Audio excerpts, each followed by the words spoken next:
जय जगन्नाथ पिलामाने आज आमे जानिबा पौराणिक ग्रंथ रामायण विषय 50टी प्रश्न और तार उत्तर।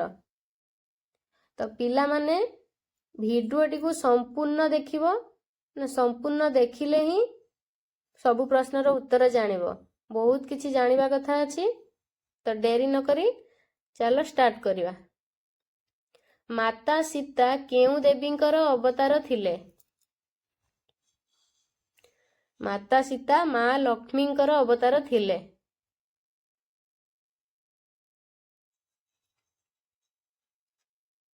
माता सीतांकर मातांक नाम कौन थिला?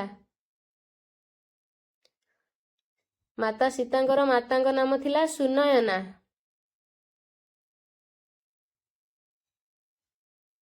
माता सीतांकर विवाह केते वर्ष बयस रे होइथिला? 16 वर्ष बयस रे होइथिला। माता सीतांकर पितांक नाम कौन थिला? माता सीतांकर पितांक नाम थिला जनक। माता सीतांकर पुत्रंक नाम कौन थिला? लव और कुश। प्रभु श्रीरामंक जन्मदिन को कौन रूपे पालन करा जाए? श्री राम नवमी रूपे पालन करा जाए। लंकापति रावणंकर केतोटी वेदर ज्ञान थिला?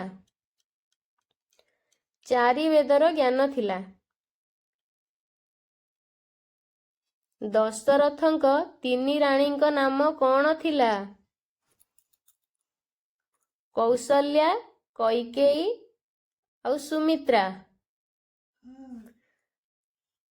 माता सीतांकर जन्मस्थान केउठी?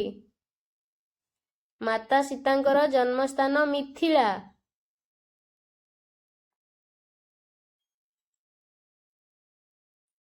प्रभु श्रीराम केउ देवतांकु पूजा करुथिले? भगवान शिवंकु प्रभु श्रीराम पूजा करुथिले। रावणंकर मातांक नाम कौन थिला? कैकेयी।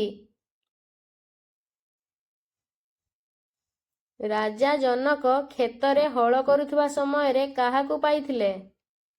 सीतांकु। लंकारे राक्षस राजा रावणंक राजत्व पूर्वरु किए सेठारे बसवास करुथिले? कुबेर।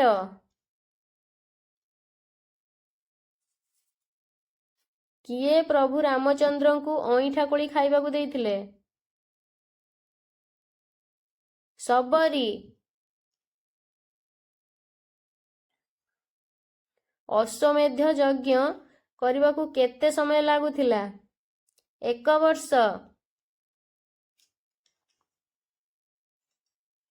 राम रावण युद्ध रे केते जण वानर मरिथिले?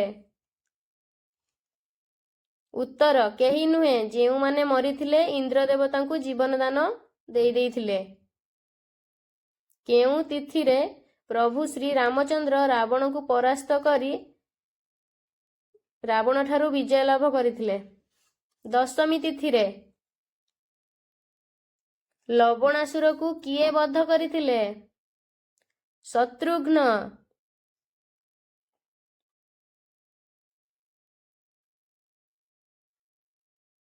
सुग्रीव, हनुमान, परशुराम एमानंक मध्यरु किए भगवान विष्णुंक अवतार? परशुराम।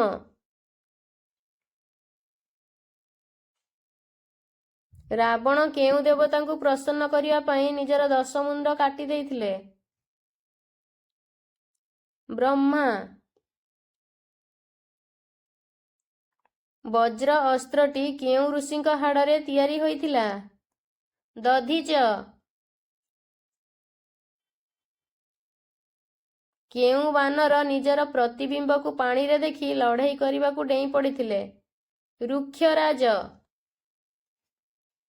ରାବଣର ଉପଦେଶ ନ ଶୁଣିଲେ ମାତା ସୀତାଙ୍କୁ ଗାଳି ଦେବା ପାଇଁ କେଉଁ ରାକ୍ଷସୀ ଧମକ ଦେଇଥିଲେ? ପ୍ରଗାସା। ତ୍ରେତୟା ଯୁଗର ସମୁଦାୟ ବର୍ଷ ସଂଖ୍ୟା କେତେ? 12,96,000। ମାତା ସୀତା ଲଙ୍କାରେ କେତେ ଦିନ ରହିଥିଲେ? 435 ଦିନ। କେଉଁ ଋଷି କ୍ରୋଧରେ ଗଙ୍ଗାର ସମସ୍ତ ଜଳକୁ ପାନ କରିଦେଇଥିଲେ? ଯାଜ୍ଞବଲ୍କ୍ୟ। ସେହି ଅସୁରଟିର ନାମ କ'ଣ ଯିଏକି ଜନ୍ମ ହେବା କ୍ଷଣକେ 1000 ଜଣ ଲୋକଙ୍କୁ ଗିଳି ଦେଇଥିଲେ? କୁମ୍ଭକର୍ଣ୍ଣ। ନାରାୟଣ ନାରାୟଣ ଜପ କରିବାରେ କିଏ ପ୍ରସିଦ୍ଧ ଅଟେ? ନାରଦ। ଗାୟତ୍ରୀ ମନ୍ତ୍ର କିଏ ରଚନା କରିଥିଲେ? ବିଶ୍ୱାମିତ୍ର। କେଉଁ ସ୍ତୋତ୍ରଟି ରାବଣ ଦ୍ୱାରା ରଚନା କରାଯାଇଥିଲା? ଶିବ ତାଣ୍ଡବ ସ୍ତୋତ୍ର। ଦେବତାମାନଙ୍କର ସେନାପତି କିଏ ଥିଲେ? କାର୍ତ୍ତିକେୟ। ସହସ୍ରାର୍ଜୁନ କେଉଁ ସ୍ଥାନର ରାଜା ଥିଲେ? ମହିଷ୍ମତି। ପ୍ରଭୁ ଶ୍ରୀ ରାମଚନ୍ଦ୍ର ଜନ୍ମ ହେବା ପୂର୍ବରୁ କେତେ ମାସ ପର୍ଯ୍ୟନ୍ତ ମାତାଙ୍କ ଗର୍ଭରେ ଥିଲେ? 12 ମାସ। ରାବଣର ସମୁଦାୟ କେତୋଟି ବାହୁ ଅଟେ? 20ଟି। ରାଜା ଦଶରଥଙ୍କ 3 ରାଣୀ ଗର୍ଭବତୀ ହେବା ପାଇଁ କ'ଣ ଖାଉଥିଲେ? ଚରୁ ଅନ୍ନ। ରାବଣର ଅନ୍ତିମ ସଂସ୍କାର କିଏ କରିଥିଲେ? ବିଭୀଷଣ। ସୁଗ୍ରୀବଙ୍କର ପିତା କିଏ ଥିଲେ? ସୂର୍ଯ୍ୟ। ସମ୍ବରାସୁରକୁ କିଏ ବଧ କରିଥିଲେ? ଇନ୍ଦ୍ର। କୁମ୍ଭକର୍ଣ୍ଣକୁ କିଏ ବଧ କରିଥିଲେ? ଶ୍ରୀରାମଚନ୍ଦ୍ର। ନଳ କାହାର ପୁତ୍ର ଥିଲେ? ବିଶ୍ୱକର୍ମାଙ୍କର ପୁତ୍ର ଥିଲେ। କୁମ୍ଭକର୍ଣ୍ଣ କେତେ ଦିନ ଶୋଇଥାଏ? 6 ମାସ। ସୀତାଙ୍କର 2 ଝିଅଙ୍କ ନାମ କ'ଣ? ତାରା ଓ ତାରିଣୀ। ଶ୍ରୀକୃଷ୍ଣଙ୍କର ବାହନ ଗରୁଡ଼ଙ୍କ ପୁତ୍ର କିଏ? ଜଟାୟୁ। ରାମଚନ୍ଦ୍ର କେଉଁ ବାରରେ ଜନ୍ମ ହୋଇଥିଲେ? ମଙ୍ଗଳବାର। ଲକ୍ଷ୍ମଣ କାହାକୁ ବିବାହ କରିଥିଲେ? ଉର୍ମିଳାଙ୍କୁ ବିବାହ କରିଥିଲେ। ଅନ୍ଧ ମୁନି ଦଶରଥଙ୍କୁ କେଉଁ ଅଭିଶାପ ଦେଇଥିଲେ? ପୁତ୍ର ମୁଖ ନ ଦେଖି ମୃତ୍ୟୁବରଣ କରିବା ଅଭିଶାପ ଦେଇଥିଲେ। ଦଶରଥଙ୍କର ଏକମାତ୍ର କନ୍ୟାଙ୍କର ନାମ କ'ଣ ଥିଲା? ଶାନ୍ତା। ଅଯୋଧ୍ୟା ନଗରୀ କେଉଁଠାରେ ଅବସ୍ଥିତ? ସରଜୁ ନଦୀ କୂଳରେ।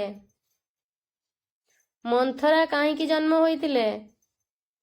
ରାମଙ୍କୁ ବନକୁ ପଠାଇବା ପାଇଁ ଜନ୍ମ ହୋଇଥିଲେ ମନ୍ଥରା।